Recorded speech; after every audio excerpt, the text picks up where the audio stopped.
live. I'm reading Prelude to the Landing on Planet Earth. I am in chapter 7, Revelations. This is a book about a journey of a trio through the Middle East. It was published in 1977. This trio traveled to avoid World War, and they did that through the power of meditation.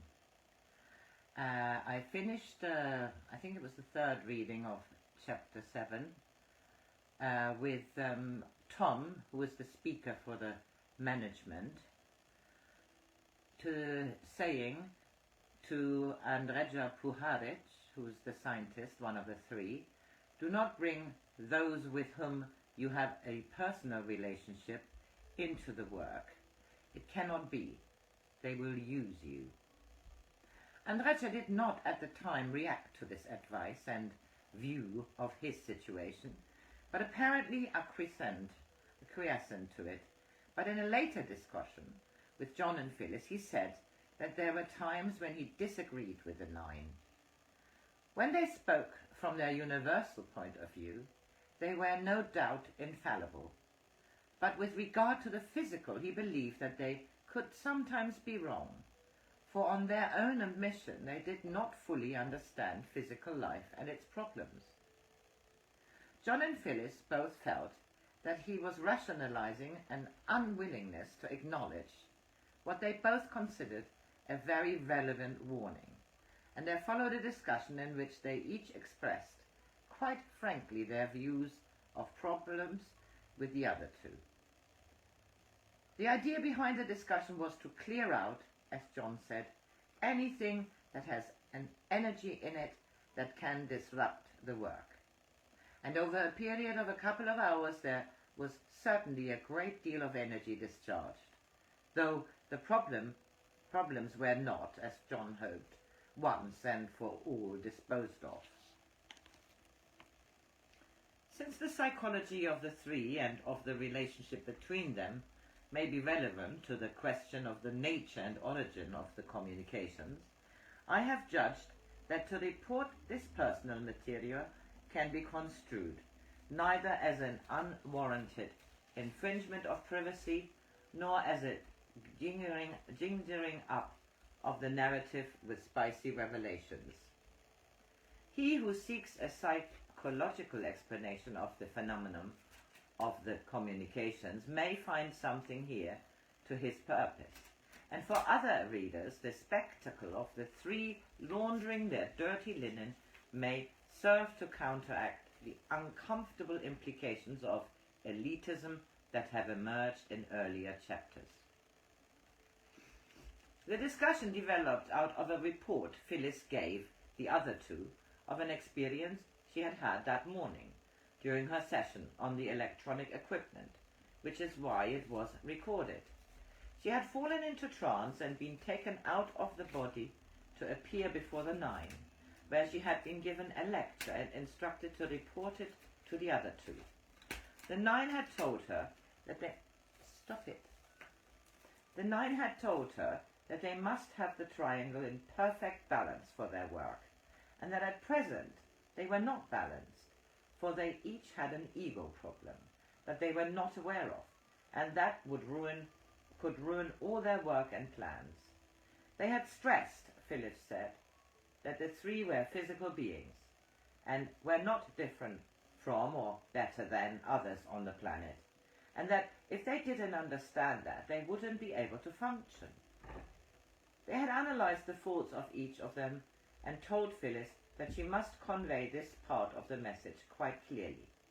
She didn't know how she could, though, because some of the things they had said were so personal. John said she must just come out with it, for he and Andrija wouldn't hold her responsible for what the nine had said, and he personally had no doubt that at this time she was functioning as spokesman for the nine. Andrija agreed. Phyllis said she knew she had to do it, but it wasn't going to be easy, so perhaps she could start with what they had said about herself. They had told her that she was too emotional in relating what they said, and what she felt and what she felt to the others, and that the reason for her excessive emotionality was a lack of confidence and a tendency to doubt. As regards John, they had said that he was sometimes like a spoiled child, that he was given to unreasonable resentments, was prone to self-pity, and that in everything he did, he tried too hard. Both John and Andrija, they had said, sometimes misinterpreted what was said in the communications and made them mean what they wanted them to mean. But it was what they had said about Andrija that she found most difficult to relate. They had said that he had not really mastered his emotions, though he thought he had, and this made him susceptible to the manipulation of sirens. In conclusion, they had stressed again that the energy of the three was vital, that if their mission failed, the consequences for the earth would be dire, and they would be entirely responsible. Andrija was apparently moved by Phyllis's account, and at first showed no resentment about what had been said about himself, nor any doubt that the strictures and advice that Phyllis reported emanated from the Nine. He said, "Let's recognize that there is an outside world that presses upon us, and let's make a pledge to each other never to let any outside thing get inside the group and disrupt the work. I am prepared to make that pledge right now." "Right," Phyllis says. "They said that unless we are in harmony, we can't do anything. So we must recognize where the disharmony comes from," Andrija said, "and help each other understand and deal with it." So they agreed, as they had done before, to be more upfront with each other in future, not to hide their feelings or thoughts, to talk frankly about any problems that would cause disharmony, to be willing, each of them, to accept criticism from the other two, and to put before all other considerations the maintenance of the harmonious, the maintenance of the harmonious balance of the triangle. John said that he acknowledged that the management were right about him, and that the problem he needed help with was the problem of his intensity. "Sure," Andrija says, "your adrenaline system is just hyperactive. You've trained yourself all your life to be competitive, aggressive, a sportsman and all that stuff, and you can't get rid of it that easily. You could take a tranquilizer and you wouldn't be so hyperactive. And Phyllis should go to a gynecologist and get her menopausal problems under control." "Andrija, I went through a hysterectomy 3 years ago," Phyllis protested. "I know," Andrija said, "and you're still in menopause, kid. You think it ends with a hysterectomy? This is a definite problem that we should be realistic about. There's no shame, there's nothing. It's just a problem. And I'm speaking as a physician. We have to take into account the biochemistry of the body. We should look at that very carefully, and it shouldn't give rise to any more emotion than looking into the functioning of a machine world." They discussed at some length problems of decision-making, both in the context of their work and in the context of their community life, and agreed that anything the Nine asked of them should be discussed and agreed upon unanimously before any action was taken, but that they might each act on their own initiative regarding minor decisions. It was at this point that Andrija said he retained the right to disagree with the Nine about physical matters, that they admitted they knew little about. Then Phyllis brought up a problem of hers for discussion. She said that she sometimes got a strong feeling that she should say something that had a bearing on their work or their safety, but she got so afraid that they would misunderstand that she avoided saying anything at all. For instance, she said, "I have to talk to Andrija about something right now, and I want him to understand that I do it because I'm fearful about what could happen if I don't." "We have to understand each other's personality," Andrija said. "And one thing you must know about me is that it's no good trying to impress me with the consequences of anything. If, like that time in Israel, you get the impression that there is going to be a blowout in the right front wheel, just say so in a matter-of-fact way and don't scream out as you did in a panic and say that it's all going to kill me.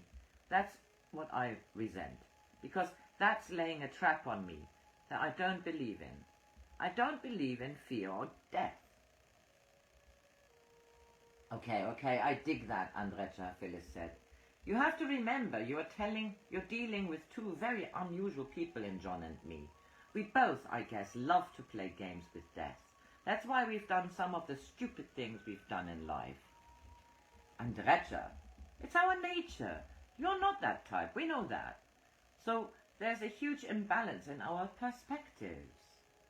Andrija, hey, on life, on death, on safety? Wow, you didn't even hear what I said. Let me try to mediate a bit, John said, and he tried to explain to Phyllis that what Andrija was saying was that he had no problem with the content of the messages Phyllis brought across, but what caused the problem was the emotional way she expressed things. As I understand it, he said, you get a message from the management from time to time which you need to pass on to us. What we are saying is that if you put it in a calm way, then we feel absolutely cool about it, and there's no problem. But none of this has anything to do with what I wanted to talk to Andrija about, Phyllis says. You're both browbeating me. Oh, come on, Phyllis, said Andrija, browbeating. You use such heavy words. Just let me finish, okay? Okay, but choose your words more carefully, please. I know you have no fear, Andrija, but that's not what I'm talking about. We were talking about predictions, Andrija explained, and the way predictions are loaded with fears of consequences. Were we? I thought I was talking about a problem I have, and asking for your help with it. So let's come back to what you wanted to say to Andrija, John said. Phyllis was silent for some time, then she said, we'll finish the conversation another time. Phyllis, you mustn't get emotional about anything we say. That's the first thing you must learn. Oh, God, please, I know that, Andrija. You're being emotional right now, and you must stop and say, Phyllis, I'm being emotional, Phyllis shouted. I know it. Okay, then stop it, baby, Andrija shouted back, but with a laugh. What makes me so goddamn mad is that you don't listen half the time, Phyllis said. I'm listening to every word, but you don't use words very carefully. You don't realize how loaded some of your words are. I'm a very sensitive person to words. And I'm a very sensitive person to feelings, Phyllis flashed back. John tried to mediate again and eventually succeeded in coaxing Phyllis to say what she wanted to say to Andrija. It turned out to be that Colette had taken her aside and told her that she had come to Ossining to take care of Andreja's needs, that she had a personal relationship with him, and that she wasn't going to stand any interference from Phyllis. I don't know what to say. I didn't know what to say at the time, Phyllis went on. Andrija, you know there's never been anything between you and me, so I don't understand someone talking to me like that. Well, I don't even want to discuss it, because personally it's in the area of competition between women and total irrationality, Andrija said. John didn't agree with him. He said he knew Colette had spoken to all the other women in the house in the same terms, and that because what she had said, it had been hurtful to Phyllis, it couldn't be lightly dismissed. Phyllis said she wasn't so much concerned about the personal hurt as about Colette interfering in the work, because another thing she had told Phyllis was that she knew about the work and was part of it. And John reminded Andrija that they had had a warning about a siren. Look, I'm not involved, Andrija protested. The warning was that this siren was going to take me over, right? Well, I'll tell you, forget it. It's a joke. It's just a case of jealousy between women. Jesus Christ, I'm not jealous of her, Phyllis shouted. Then you wouldn't have brought it up, Andrija said. Gently, but emphatically, John said, Andrija, it's not such a joke if there has been a warning about a siren. The management do have a thing about you not getting involved with a siren. Well, How about yourself? Andrija retaliated, and the subsequent discussion must have become even more personal and recriminatory, because the recording ends abruptly at this point. This material is relevant to the study of the communications, I would suggest, because it is highly revealing both as regards the psychology of the three and their relationships, and as regards their attitude to Tom and the nine. Though Andrija doesn't like some of the things the management have said, and though he regards Phyllis as too disposed to indulge her personal emotions, he doesn't suggest that the material she has channeled has been influenced by those emotions. At this point in time, he preferred to think that the nine were wrong about some physical matters that, on their own admission, they did not fully understand.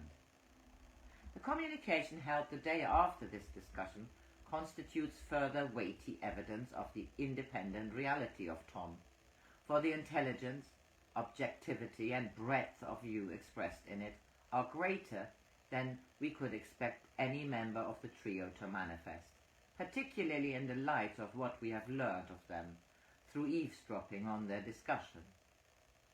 We were saddened and we were grieved when we saw the great discord among the three of you, Tom said.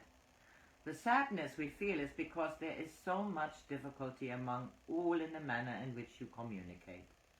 We have observed that what you speak is often not what you think. It is tragic that your manner of communication is used in this way. The day when all can see clearly what is in truth in the mind of another will be of the greatest importance, because then no one will speak in a manner that is not of truth.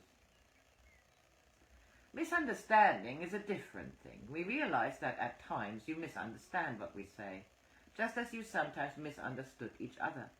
But one thing that must not be misunderstood is that when we speak to you, we speak through this being, Phyllis. And perhaps if you would understand the manner and the difficulties of our communications, it would be the foundation of future understanding. Andrija said that the manner in which the nine communicated was indeed a mystery, and that he would welcome more information about it. Tom proceeded to give a very informative and lucid talk on the subject of channeling, which was not only interesting, but also opportune, for it had the effect of establishing Phyllis's uniqueness as a channel, at a time when Andrija might have been prevailed upon to doubt it. In many thousands of years of communications from other dimensions to species and beings upon the physical planet Earth, there has always been great difficulty, Tom said. There have been but few that permit complete control. Without complete control and without the relinquishing of the personality of the individual, there cannot be clear communication. The one whom we communicate through is in truth a physical transmitter, and has to be a being that is willing, that will become passive in order for us to be active. We have said to you before that this being is the greatest of the communicators, and we wish you to understand that this is because this being removes of the individual. In order to communicate with you, we must take over the subconscious of the being, and at the same time control the physical body. We must, with great effort, maintain a balance in the body. We must cause the body to have its heart operating, its lungs breathing, and all its major organs functioning. The reason for the drain of energy many times from the two of you is that we are maintaining the body in a suspended state. When we maintain the being, it is as if we take 1,000,000 threads and we weave these threads together to communicate with you. If there is a situation in which the being is not physically in condition, if, for example, there is difficulty of digestion or of elimination or difficulty in emotion, or if there is a negative vibration within the being or either of you, or an anger, or a disturbance in you, we cannot then use the energy from you, because it would only cause a breakdown in the threads, which we weave with the being in order to communicate. So therefore we communicate at times with great effort, which in turn causes more of a depletion in the being. It is also very difficult, when conditions are not proper, to present the images so that they may be related. For you must understand that we do not have a vocal language, and we have to communicate with the mind of the being, and it is the being's subconscious that translates our communication into words. We have told you before, and we will tell you again, to be of extreme caution with those you use as communicators. It is important for you to understand that this being is upon the physical planet Earth the only one to give completely to the nine. Communications which you receive through other beings or species are of a different sort. They are relayed. You must also understand that the conscious mind of others may desire to use you. We have asked you, Doctor, to be cautious of communications through other channels. We are again giving it to you, not a warning, but for we do not warn you, we alert. We alert you, so we are giving you an alert. For although the civilization that speaks through them may be trying with great difficulty to relay a truth to you, for them it presents an opportunity to use you. Is there any reason why this kind of deception goes on? Andrija asked. Are they the opposition, or are they misinformed, or what? It is a consequence of their physical nature, Tom said. We wish you to know that the most destructive element, and we have talked to you of this before, is the ego that controls. It is true that all three of you have what you would call a giant ego, but one thing is clear with the three of you, and that is your commitment is true. Your ego does not create difficulty when we communicate. It has sometimes caused difficulty within the cage, when you have brought with you your anger and your problems of dealing with each other. But this is different from the ego of ambition and manipulation. We say this to you, and we speak now to the Doctor, because in truth we are in Armageddon. We are in Armageddon, and this is one area the opposition may use, even though the communicators may not be aware. Do you understand? Yes, Andrija said, that is very serious. We just ask you to be responsive to souls, Tom continued. If you are responsive to souls, we will take care of the rest. You are ambassadors for us. We have asked you before to remember who you are, and it would behoove you to act as the Nazarene. Do as he would do. You have, the three of you, the most difficult of assignments. You have a special mission, but you are not special. You're not different from any other physical being. The reason for this is that it is important for you to understand their difficulties. It is important for you not to withdraw from the common folk, for it is they who will hear the message, and of whom the demands will be made. When we say that you are no different, we mean in your feelings, your emotions, and your sufferings. The common man must exist upon this physical planet, with all its hurts, and all its sorrows, and all its joys, and this is the existence of you three also.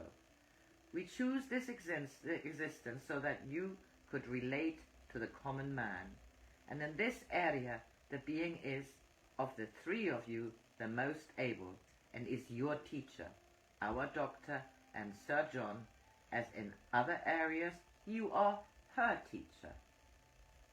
Andrija wasn't too happy with this last statement, and he pointed out that he had been born in the slums, had served in the army, and had worked for years among simple folk doing medical work. But you are superior in mind, Tom said. They look upon you as someone special. They tell you only the things you wish to know. They do not tell you their deepest feelings. You are two different beings. You can, from a clinical position, understand the common man, but you are, and you know this, superior. Andrija proceeded to bring the discussion back to the subject of channeling with a question that brought an interesting answer from Tom. It might help us to understand what you were saying about the pressure and problems of communication. If you could give us an idea as to who in the past, among known historical figures, you would call perfect communicators, as you say this being is. There was the one called Jesus of Nazareth. You know of him? Yes. There was the one that you call Socrates. There was the one that gave to you in code, Nostradamus.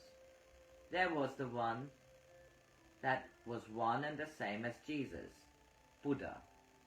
But remember this, there was perfect communication, and it was in translation that it became obscure. Of which figure are you speaking now? In all the translations, then there was one Elijah, and there was the one called Joseph. Which Joseph would that be? Andrija asked. There are several in the Bible. It would be the one that was in Egypt, and there was one whose name was Da Vinci. We speak to you only of those that have been recorded historically. There have been others. Right, and I'll give this a break here. This chapter continues. It's a longer chapter. Today is the 13th of March. Is it? Yes. 13th of March, 2025.